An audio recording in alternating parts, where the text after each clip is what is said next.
దేవునికి స్తోత్రములు. లైవ్లో యూట్యూబ్లో వీక్షిస్తున్న సహోదరులకు క్రీస్తు నామములో వందనములు. మరి ప్రార్థన చేసుకుందాం పిల్లారా. పరలోకమందున్న మా తండ్రి, నీ ప్రియకుమారుడు యేసుక్రీస్తు నామములో కృతజ్ఞతాస్తుతులు స్తోత్రములు చెల్లించుకుంటున్నాం నాయన. ఇంతవరకు సజీవులుగా ఉంచి నీ కృపలో కాపాడుతూ భద్రపరుస్తున్న విధానం బట్టి కృతజ్ఞతాస్తుతులు స్తోత్రం చెల్లించుకుంటున్నాం నాయన. ఉదయకాల సమయంలో నీ సన్నిధిలోనికి వచ్చి నీ ఆత్మతోను సత్యంతోనూ ఆరాధించుకోవడానికి ఇచ్చిన గొప్ప ధన్యత భాగ్యమును బట్టి కృతజ్ఞతాస్తుతులు స్తోత్రములు చెల్లించుకుంటున్నాం నాయన. ఈరోజు మరి నీ వాక్యం చెప్పాలని ప్రయత్నపడుచుండగా నాకును వింటున్న సహోదరులకు నీ కృపను అనుగ్రహించి వాక్యం విని మా బ్రతుకును చక్కదిద్దుకొని నీకు మహిమ తెచ్చే వారంగా, ఘనత తెచ్చే వారంగా ఉండే ధన్యత భాగ్యం మా అందరికీ నీ అనుగ్రహించమని యేసుక్రీస్తు నామములో ప్రార్థన అడిగి వేడుకుంటున్నాం తండ్రి, ఆమెన్. మరి సహోదరులందరూ ఎలా ఉన్నారు? మరి సంతోషంగా ఆనందంగా ఉన్నారా? మీరందరూ సంతోషంగా ఆనందంగా ఉన్నారని నమ్ముచున్నాను. దేవుడు మనల్ని సజీవ లెక్కలో ఉంచుకొని ఆయన సన్నిధిలోనికి నడిపించి ఆయన ఆత్మతోనూ సత్యంతోనూ ఆరాధించుకోవడానికి ఇచ్చిన గొప్ప ధన్యత భాగ్యమును బట్టి దేవునికి కృతజ్ఞతాస్తుతులు స్తోత్రములు చెల్లించబద్ధులమై ఉన్నాము పిల్లరా. సహోదరులమైన మనము ఒకరికొకరు వందనములు చెల్లించుకోవాలని బైబిల్లోని ఆత్మనియమము సూచిస్తుంది. దాన్ని మనము అర్థం చేసుకుంటూ ముందుకు సాగుదాము ప్రియులారా. మరి ఈరోజు సంఘానికి వచ్చిన మనం అందరము చాలా అద్భుతమైన అంశము నేర్చుకుందాం పిల్లారా. ఈరోజు అంశము సిలువను గురించిన వార్త. నశించుచున్న వారికి వెర్రితనము కానీ నశించుచున్న వారికి మరి సిలువను గురించిన వార్త, నశించుచున్న వారికి వెర్రితనము కానీ రక్షింపబడుతున్న మనకు దేవుని శక్తి అనే అంశము పిల్లారా. మరి మనం ఆలోచన చేద్దాం. మూలవాక్యాన్ని చదువుకొని మనము ముందుకు సాగుదాం పిల్లారా. మూలవాక్యాన్ని మనం చదువుకున్నట్లయితే పిల్లారా, 1 కొరింథీయులకు రాసిన పత్రిక 1వ అధ్యాయము 18వ వచనం. 1 కొరింథీయులకు రాసిన పత్రిక 1వ అధ్యాయం 18వ వచనం. సిలువను గురించిన వార్త నశించుచున్న వారికి వెర్రితనము కానీ రక్షింపబడుచున్న మనకు దేవుని శక్తి. చూడండి పిల్లరా, మరి మూలవాక్యాన్ని చదువుకున్నాం మనం. ఈరోజు మూలవాక్యాన్ని మనం చదువుకున్నాం కాబట్టి ఈ అంశమును ఎందుకు నేర్చుకోవాలి అనేది మనం ఆలోచన చేసినట్లయితే ఇక్కడ 2 కేటగిరీలు కనబడుతున్నాయి. 2 విధాల మనుషులు కనబడుతున్నారు. సిలువను గురించిన వార్త, నశించుచున్న వారికి వెర్రితనము. చూడండి పిల్లరా, మరి ఈ సిలువను గురించిన వార్త, మరి యేసుక్రీస్తు సిలువలో ఎందుకు మరణించాడు, ఎందుకు మరణించవలసిన అవసరం ఉన్నది? చూడండి పిల్లరా, మరి సిలువను గురించిన వార్త, నశించుచున్న వారికి వెర్రితనము గాని రక్షింపబడుచున్న మనకు దేవుని శక్తి అయినా అని అపొస్తలుడైన పౌలు గారు కొరింథీ సంఘంతో మాట్లాడుతున్నాడు. చూడండి పిల్లరా, ఇది ఎప్పుడు రాయబడ్డదండి? 1వ శతాబ్దంలో రాయబడ్డది. 1వ శతాబ్దంలో రాయబడుతున్న ఆ సందర్భాలను కూడా సిలువను గురించిన వార్త మరి ప్రారంభమును గురించి వెర్రితనముగా ఉన్నది. ఈరోజు కూడా నేటికి కూడా సిలువను గురించిన వార్త వెర్రితనముగానే ఉన్నది. చూడండి పిల్లరా, వెర్రితనముగా కనబడుతున్నది కొంతమందికి. మరి రక్షింపబడుచున్న మనకు దేవుని శక్తి అయి ఉన్నది. చూడండి, ఎందుకు దేవుని శక్తి అయి ఉన్నది? మరి చూడండి పిల్లరా, మనుషులందరూ దేవుడు అనుగ్రహించి మహిమను పొందలేక పాపము చేసినందున, బైబిల్లో చాలా చక్కరాయబడ్డది, మనుషులందరూ దేవుడు అనుగ్రహించి మహిమను పొందలేక పాపము చేసినందున అంటే పాపులయ్యారు. చూడండి, మరి ధర్మశాస్త్రం కాలంలో ధర్మశాస్త్రం అందరినీ పాపంలో బంధించింది. ఎందుకు? ధర్మశాస్త్ర ప్రకారంగా ఒకనాడు దేవుని జనాంగమైన ఇజ్రాయేలీలో ధర్మశాస్త్ర ప్రకారంగా అనుసరిస్తే నీతిమంతులైతారు, అతిక్రమించే శాపగ్రస్తులైతారు. ఆ రోజు కూడా అన్ని జనులు వారు ఉన్నారు. అన్ని జనులు కూడా వారు కూడా స్వభావ సిద్ధంగా నీతి క్రియలు చేస్తే వారు కూడా నీతిమంతులైతారు. కానీ వీరిరువురు నీతి క్రియలు చేయలేదు. వీరిరువురిని ధర్మశాస్త్రము పాపంలో బంధించింది. మరి బంధించిన వారిని విడిపించడానికి దేవుడు తన కుమారుని, కాలం పరిపూర్ణమైనప్పుడు దేవుడు తన సొంత కుమారుని పాప శరీర ఆకారంతో పంపించాడు. చూడండి, పాప శరీర ఆకారంతో ఎందుకు పంపించాడు? శరీరంలో పాప స్వభావం ఉన్నది పిల్లారా. ఇక్కడ క్రైస్తవ సమాజము ప్రతి ఒక్కరూ శరీరంలో పాప స్వభావం ఉన్నది. నేను మనమై ఉన్న ఈ ఆత్మలో పాప స్వభావము లేదో. చూడండి, మనం ఆలోచన చేసినట్లయితే ఆదికాండం 2వ అధ్యాయం 7వ వచనంలో మరి మట్టితో బొమ్మను చేశాడు. మట్టితో బొమ్మను చేసి మట్టి బొమ్మలోనికి జీవవాయువును ఊదగా నరుడు జీవాత్మయం, దేవునిలో దేవుడై ఉన్న ఆత్మలో నుండి కొంచెం ఊదగా నరుడు జీవాత్మయను. ఆ ఒక్క మనుషుడే ఆదాము ఒక మనిషి నుండి ప్రతి జాతి మనుషులను సృష్టించి ఒక మనిషి నుండి ప్రపంచమంతా భూమి మీదకి వచ్చింది. మనుషులందరూ దేవుడు అనుగ్రహించి మహిమను పొందలేక శరీరంలో పాప స్వభావం ఉన్నది కాబట్టి శరీరానుసారంగా జీవించి పాపం చేసినందున అని బైబిల్లో చాలా చక్కగా రాబడ్డది. అందుకోసమే పాపం చేసినందున ధర్మశాస్త్రం అందరినీ పాపంలో బంధించింది. పాపంలో బంధించిన వారిని విడిపించడానికి దేవుడు కాలము పరిపూర్ణమైనప్పుడు దేవుడు తన సొంత కుమారుని పాప శరీరాకారంతో పంపించి ఆయన శరీరమందు పాపమునకు శిక్ష విధించెను. ఆయన శరీరమందు పాపమునకు శిక్ష విధించాడు. శిక్ష ఎందుకు విధించాడు? అందరూ నిత్య నరకానికి వెళ్తున్నారే. చూడండి, దేవుని ప్రణాళిక ఏంటి? అందరూ ఆయన కృపామహిమకు కీర్తి కలగజేయాలని అందరిని చేస్తే అందరూ తమ ఇష్టానుసారంగా శరీరానుసారంగా మరి సాతాను మాయలో పడి శరీరాశ నేత్రాశ జీవోడ్డంబాన్ని చూపెట్టేవాడు ఎవడు? సాతాను. అందుకోసమే శరీర ఆశలకు లోపడి దేవుని చిత్తాన్ని నెరవేర్చలేక నేను మనమై ఉన్న ఆత్మను గురించి ఆలోచించలేక కనిపించే శరీరంలో కనిపించిన ఒక ఆత్మ ఉన్నది. ఈ ఆత్మ ఎక్కడి నుండి వచ్చింది? పరలోకం నుండి వచ్చింది. ఆ మహాలోకంలో నుండి ఈ కనిపించే శరీరంలో కొంతకాలం ఉండడానికి వచ్చింది. ఈ కొంతకాలం ఉండడానికి వచ్చిన ఈ కనిపించే శరీరంలో కనిపించిన ఒక ఆత్మనది. ఆత్మను గురించి ఆలోచించలేక సాతాను మనల్ని భ్రమపరిచి శరీరం కోసమే తిను తాగు సంతోషించు అని శరీర భ్రమలను కనిపించి శరీరానుసారంగా దేవుని మాటని వినక దేవుని ఆలోచించకుండా శరీరానుసారంగా జీవించి పాపం చేసిన వారి విడిపించడానికి దేవుడు తన సొంత కుమారుని పాప శరీరాకారంతో ఈ లోకానికి పంపించాడు. మరి యేసుక్రీస్తు ఈ లోకానికి వచ్చి ఏం చేశాడు? ధర్మశాస్త్రం అమల్లో ఉన్న కాలంలో వచ్చాడు. చూడండి, ధర్మశాస్త్రంకు లోబడ్డాడు, ధర్మశాస్త్రం అనుసరించాడు, ధర్మశాస్త్రాన్ని సిలువలో కొట్టివేశాడు. చూడండి, యేసుక్రీస్తు ఈ లోకానికి వచ్చి ఏం చేశాడు?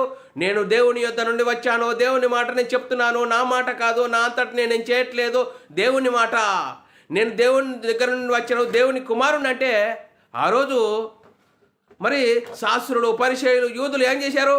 ఈయన దేవుని యొద్ద నుండి వచ్చాడేంటి, ఈయన దేవుని కుమారుడు అంటాడేంటి, దేవునితో సమానుడుగా చేసుకుంటాడేంటి అని ఆయన ఏం చేశారు? సిలువ వేశారు. చూడండి, యూదులు ఏం చేశారు? సిలువ వేశారు. సిలువ వేయడము దేవుని చిత్తము. చూడండి, సిలువ వేయడం అనేది దేవుని చిత్తము. సిలువలో అందరి కోసము యేసుక్రీస్తు మనందరి కోసం మరణించాడు, సమాధి చేయబడ్డాడు, 3వ రోజున తిరిగి లేచాడు. తిరిగి లేచి పరలోకానికి వెళ్ళి పరలోకమున పరిశుద్ధాత్మను పంపిస్తే ఆ పరిశుద్ధాత్మను పొందుకున్న 12 మంది యేసుక్రీస్తు మరణ సమాధి పునర్ధానం గురించి సువార్తను ప్రకటించారు. సువార్తలో ఉంది దేవుని శక్తి. ఆ దేవుని శక్తి ఏం చెప్తుంది? నేను మనమై ఉన్న ఆత్మను రక్షింపజేస్తుంది. చూడండి, నేను మనమై ఉన్న ఆత్మను రక్షించడం ద్వారా ఏమైపోతాము? మరి యేసుక్రీస్తు దేవుని కుమారుడు, యేసుక్రీస్తు ప్రభు అని విశ్వసించి యేసుక్రీస్తు నామములో బాప్తిసం పొందడం ద్వారా మనం క్రీస్తు మహిమను ధరించుకుంటాము. క్రీస్తు మహిమను ధరించుకోవడం ద్వారా సంఘంలో చేర్చబడతాం. సంఘంలో చేర్చబడిన మనము దేవుని కుమారులము, దేవుని ఇంటి వారము, పరలోక వారసులము, ఆ గొప్ప మహిమకు వారసులమండి. ఆ గొప్ప మహిమను గురించి మనకు అర్థం కాకుండా, ఆ గొప్ప మహిమ క్రీస్తు మహిమను మనకు అర్థం కాకుండా శరీర భ్రమలో మనల్ని సాతాను ఉంచి తినుము తాగుము శరీరం కోసమే 60, 70, 80, 90 సంవత్సరాల కోసమే ఆలోచించు. చూడు, మరి ఉండడానికి ఇల్లు కట్టుకో, తినడానికి అన్ని సకల సౌకర్యాలు సమకూర్చుకో. చూడండి, అన్ని శరీరం కోసం ఉదయం లేచి నుంచి పడుకునేంత వరకు శరీర భ్రమలో మనిషి బ్రతుకుతున్నాడు. ఏంటయ్యా ఇవన్నీ కోట్లు, ఇవన్నీ ఎందుకు అంటే మరి వచ్చేటప్పుడు ఏమైనా తీసుకొచ్చావా? ఏమీ తీసుకురాలేదు. మరి వెళ్ళేటప్పుడు తీసుకెళ్తున్నావా అంటే ఏమి తీసుకొని వెళ్ళలేదు. ఎందుకో ఈ 3-4 ముంచెల కోసం. ఏంటి అంటే శరీర భ్రమ. శరీరం కోసం తిను తాగు సంతోషించు అనే శరీర భ్రమలో మనల్ని ఉంచి మరణిస్తే నరకానికి వెళ్ళే భయంకరమైన పరిస్థితి మనలో ఉన్నది. అందుకోసమే శరీర భ్రమను గురించి, శరీరంలో ఉన్న పాప స్వభావాన్ని తీర్చివేయడానికి కోసము యేసుక్రీస్తు నీలాంటి నాలాంటి పాప శరీరాకారం ధరించుకొని యేసుక్రీస్తు భూమి మీద పాపం చేయలేడు. చూడండి, మనందరి కోసం శిలువలో మరణించాడు, సమాధి చేయబడ్డాడు, 3వ రోజున తిరిగి లేచి పరలోకానికి వెళ్ళి పరలోకంలో ఉన్న పరిశుద్ధాత్మను పంపితే ఆ పరిశుద్ధాత్మను పొందుకున్న 12 మంది అపోస్తలులు ఏమని ప్రకటించారు? యేసుక్రీస్తు మరణ సమాధి పునరుద్ధానం గురించి సువార్తనే ప్రకటించారు. ఆ సువార్తనే ఎందుకు ప్రకటించారు? ఆ సువార్తనే ప్రకటించడం ద్వారా సువార్తలో ఉంది దేవుని శక్తి. దేవుని శక్తి ఏం చెప్తుంది?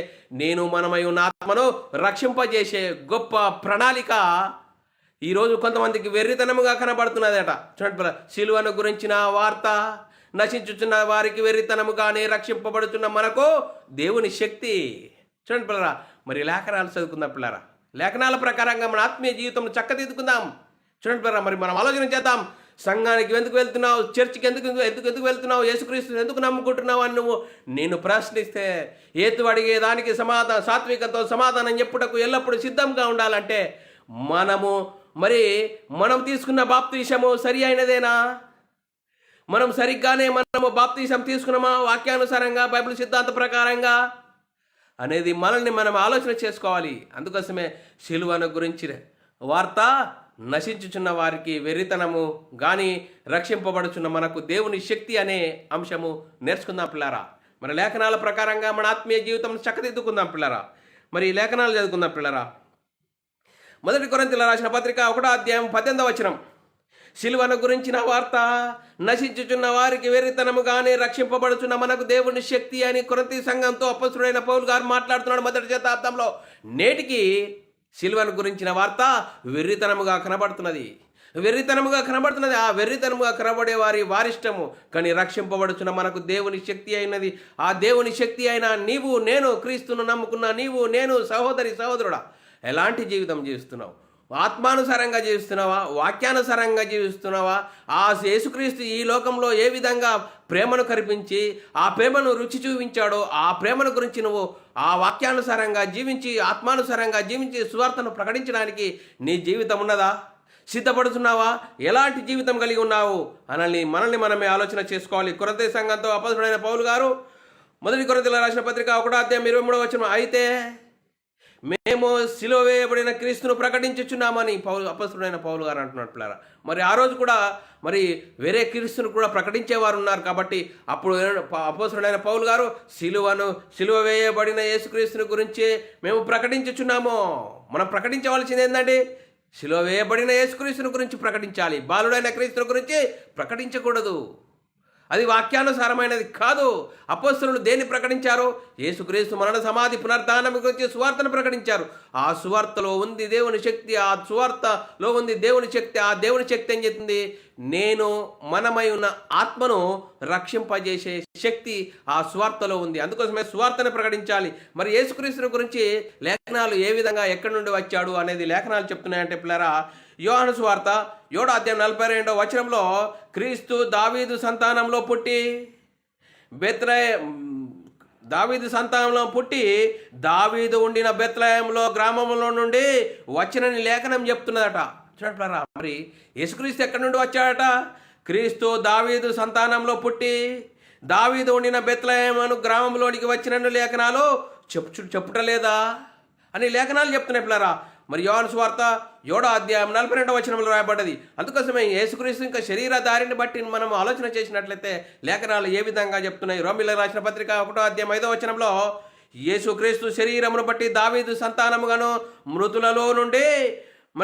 మృతులలో నుండి దేవుని కుమారుడుగా ప్రభావంతో నిరూపింపబడిన కాలంలో ఇప్పుడున్నాం మనము. చూడండి బర్రా, యేసుక్రీస్తు వచ్చి దేవుని చిత్తాన్ని నెరవేర్చిన ఆ గొప్ప కార్యాన్ని మనము సిలువను గురించిన వార్త మనము ప్రకటించవలసిన వారముగా ఉన్నాము. అందుకోసమే యేసుక్రీస్తు ఇప్పుడు ఎక్కడున్నాడండి?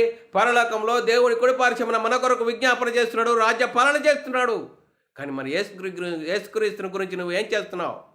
ఈరోజు గుడ్ ఫ్రైడే అని మరి ఏం చేస్తున్నావు? మరి ఆచారముగా చెక్క సిలువేసుకొని ఊరేగిస్తున్నారు.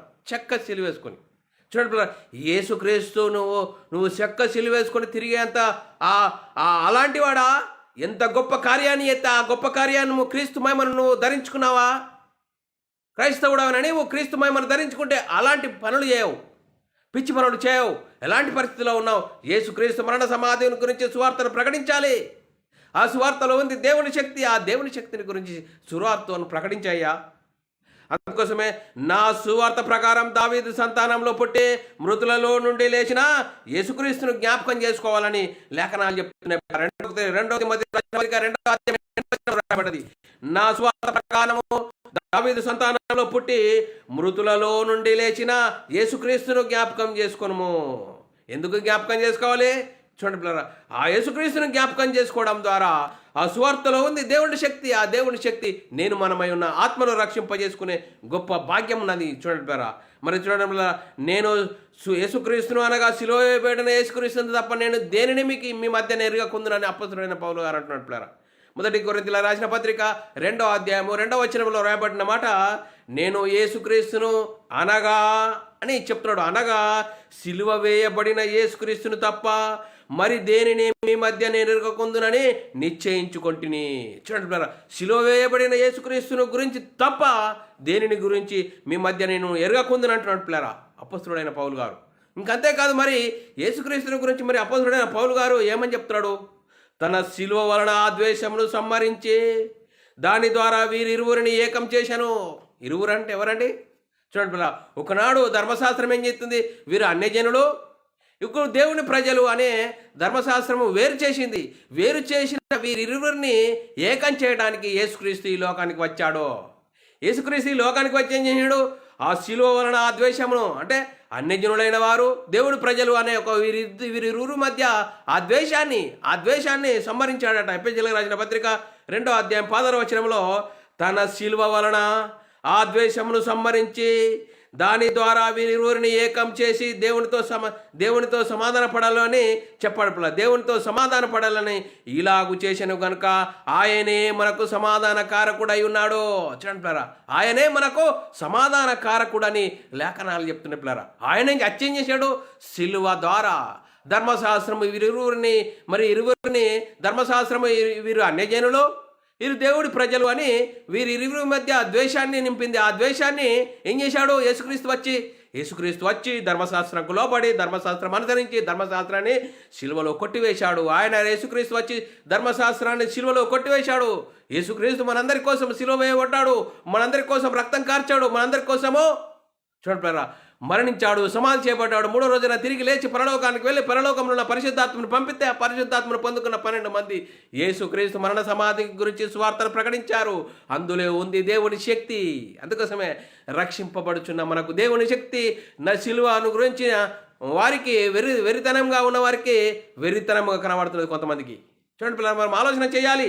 మరి మనం ఎలా విధంగా ఉన్నాము మనల్ని మనం ఆలోచన చేసుకోవాలి. ఇంకంతేకాదు, సిలువ రక్తం ద్వారా సంధి చేశాడట. చూడండి పిల్ల, యేసుక్రీస్తు మరణించడం ద్వారా, ఆయన రక్తం కార్చడం ద్వారా మన ఇరువురి మధ్య సంధి చేశాడట. దేవునికి మనకు సంధి చేశాడు. కొలసీయులకు రాసిన పత్రిక 1వ అధ్యాయం 20వ వచనంలో, ఆయన సిలువ రక్తము చేత సంధి చేసి ఆయన ద్వారా అవి భూలోకమందున్నవైనను పరలోకమందున్నవైనను వాటినన్నిటినీ ఆయన ద్వారా తనతో సమాధాన పరచవలనని తండ్రి అభిష్టమాయను. దేవుని ఇష్టమండి. యేసుక్రీస్తును సిలువ వేయడము దేవుని ఇష్టమని చెప్తున్నది.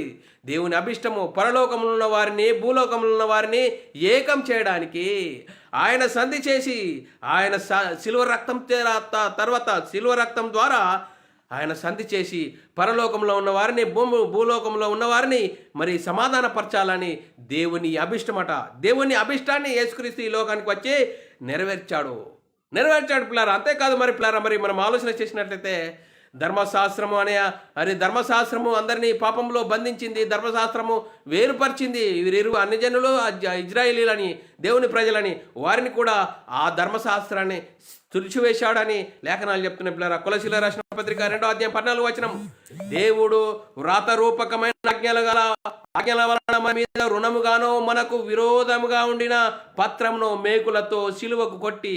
చూడండి, యేసుక్రీస్తు సిలువలో ఆ పత్రాన్ని ధర్మశాస్త్రాన్ని సిలువలో కొట్టివేశాడు. అందుకోసమే మరి విరోధం నుండి పత్రమును మేకులతో సిలువకు కొట్టి దాని మీద చేయురాతను తుడిచివేసి మనకు అడ్డం లేకుండా దానిని ఎత్తివేసి మన అపరాధములన్నింటినీ క్షమించాడు. మన అపరాధములన్నింటినీ యేసుక్రీస్తు శిలువలో మోసుకొని క్షమించాడని లేఖనాలు చెప్తున్నాయి పిల్లరా. మరి మనం ఆలోచన చేయాలి. ఇంకా మరి కొలసీయులకు రాసిన పత్రిక 2వ అధ్యాయం 15వ వచనంలో రాయబడ్డది, ఆయనతో కూడా మిమ్మును జీవింపజేసెను. ఆయన ప్రధానులను అధికారులను నిరాయుధులుగా చేసి సిలువ జయోత్సవంతో వారిని పట్టి తెచ్చి బహాటముగా వేడుకకు కనపరిచెను. చూడండి పిల్లరా, మరి ఆలోచన చేసిన ప్రధానులు శాస్త్రులు ఏం చేశారు? యేసుక్రీస్తును చంపితే పని అయిపోతా అనుకున్నారు. పని అయిపోతుందని ఏం చేసి యేసుక్రీస్తును సిలువ వేశారు. కానీ యేసుక్రీస్తు తిరిగి లేస్తాడని వారికి తెలియలేదు.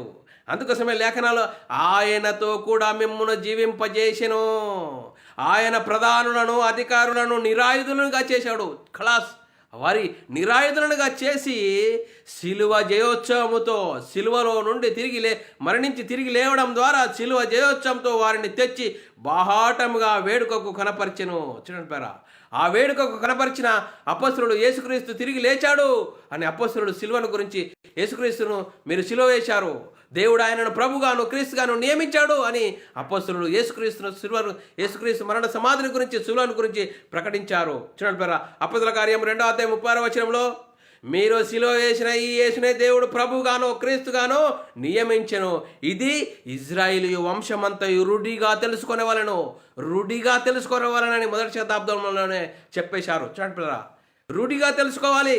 అందుకోసమే చూడండి పిల్లరా, ఇంకా యేసుక్రీస్తుని గురించి అపొస్తలుడైన పౌలు గారు గలతీ సంఘంతో ఏ విధంగా మాట్లాడుతున్నాడంటే, గలతీలకు రాసిన పత్రిక 6:14 అయితే మన ప్రభు అయిన యేసుక్రీస్తు శిలువ యందు తప్ప, చూడండి, అయితే మన ప్రభు అయిన యేసుక్రీస్తు శిలువ యందు తప్ప మరి దేని యందు అతిశయించుట నాకు దూరమవును గాక, దాని వలన నాకునో లోకమునకు నేనునో శిలువ వేయబడి ఉన్నాను. చూడండి, అపొస్తలుడైన పౌలు గారు మన ప్రభు అయిన యేసుక్రీస్తు శిలువ యందు తప్ప దేని యందు అతిశయించుట నాకు దూరమును గాక.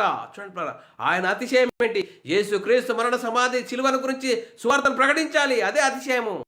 ఆ శిలువను గురించిన వార్త రక్షింపబడుతున్న దేవుని శక్తి ఉన్నది.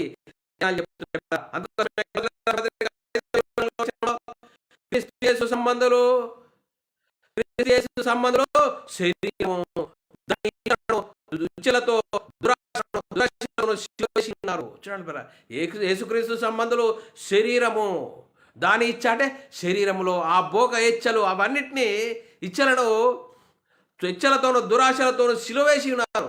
సిలువ వేయడం ద్వారా శరీర సంబంధంగా మనము జీవించలేము, ఆత్మ సంబంధంగా జీవించాలి. ఆత్మ సంబంధమైన సంగతులతో ఆలోచన చేయాలి.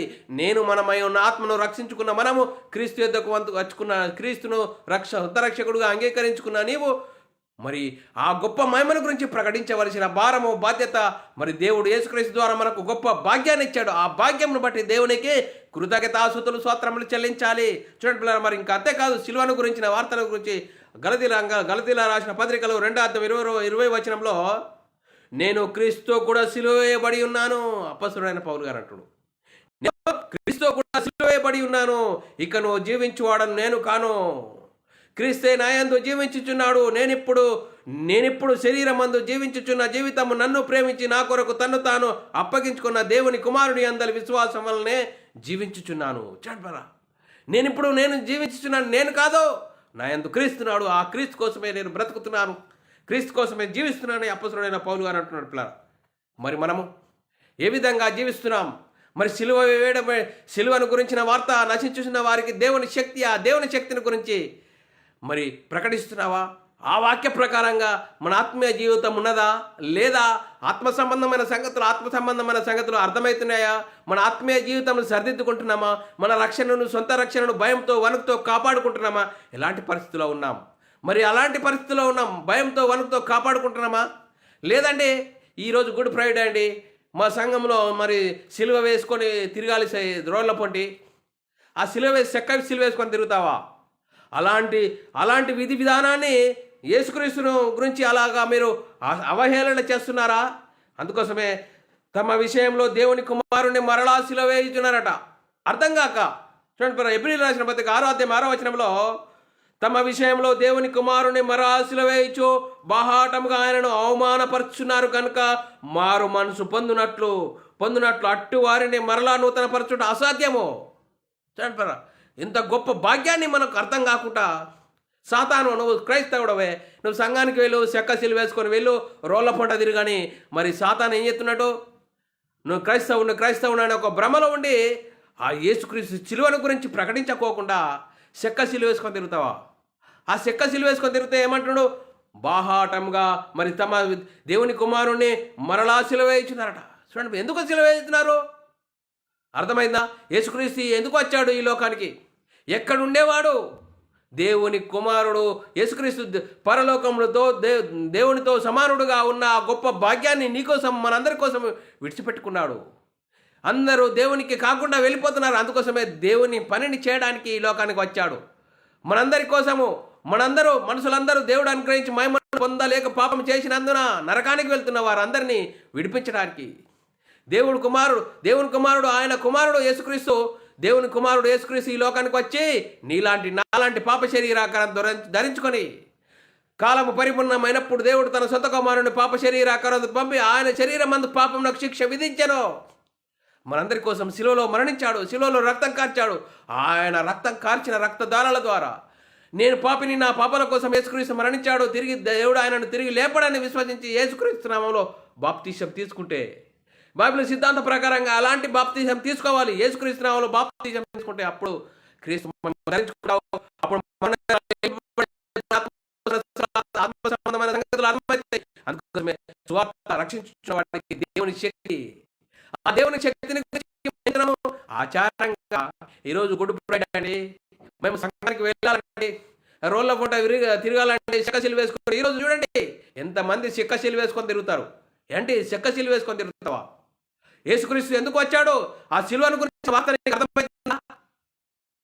చూడండి పిల్లరా, ఇలాంటి పరిస్థితుల్లో గురించి యేసుక్రీస్తును మరలా బహాటంగా సిలువ వేయించున్నారట ఇలాంటి వారు. అందుకోసమే మనల్ని మనం ఆలోచన చేయాలి. మనం తీసుకున్న బాప్తిసం సరి అయిందేనా? యేసుక్రీస్తు ఎవరు, ఎందుకు వచ్చాడు, ఏం చేశాడు, ఆయన చేసిన గొప్ప కార్యాన్ని మనం అర్థం చేసుకోలేక మనం తీసుకున్న బాప్తిసం సరి అనేది కాకుంటే సాతాను మనల్ని ప్రవేశించి ఆ సంఘంలో డంప్ చేశాడు. వాడు మొదటి శతాబ్దంలోనే వాడి నీతి పరిచారకుల వేషం ధరించుకొని సంఘంలో డంప్ చేసి చెక్క సిలువేసుకొని ఊర్ల పంట తిరుగు రోళ్ళ పంట తిరుగు అని సాతానుడు మనల్ని ప్రవేశించి చూడండి పిల్ల ఏ విధంగా వాక్యాన్ని కలిపి వాడు ఎందుకు వచ్చాడు? లోకానికి వచ్చి ధర్మశాస్త్రాన్ని అందరినీ పాపంలో బంధించిన వారిని విడిపించడానికి యేసుక్రీస్తు మన కోసం శిలువలో రక్తం కార్చాడు. చూడండి పిల్ల, ఆయన కార్చిన రక్త ద్వారా మనందరి కోసము చూడండి పిల్ల రక్తం కార్చాడు.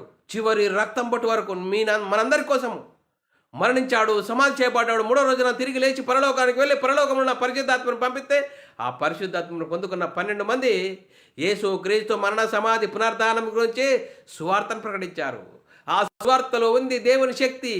ఆ సువార్తలో ఉంది దేవుని శక్తి. ఆ దేవుని శక్తిని గురించి ప్రకటించాయా? యేసుక్రీస్తు నమ్ముకుంటే నిత్య జీవము, యేసుక్రీస్తు నమ్ముకుంటే పరలోకము, యేసుక్రీస్తు నమ్ముకుంటే దేవుని కుమారులము, దేవుని ఇంటివారం అయితే మన శిలువను గురించి ప్రకటించు. ఆ శిలువను గురించి ప్రకటించకుండా చెక్క సిలువ వేసుకొని శిలువ గురించిన వార్త నశించిన వారికి వెర్రితనంగా కనబడుతున్నది. ఆ వెర్రితనంగా కనబడుతున్న విధంగా నువ్వు చేస్తున్నావా? మరి సాతాను మనల్ని ఏం చేస్తున్నాడు? మభ్యపెట్టి నువ్వే క్రైస్తవుడు అని నేను మభ్యపెట్టి ఆచారాలలో నేను తీసుకెళ్తున్నాడు. సాతాను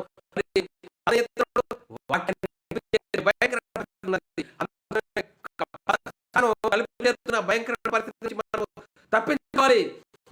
ఆత్మ సంబంధమైన సంగతులు అపోస్తలులు ఏ విధంగా సువార్తను ప్రకటించారు? అపోస్తలుడైన పౌలు గారు సిలువను గురించిన వార్త ఏమని చెప్తున్నాడు?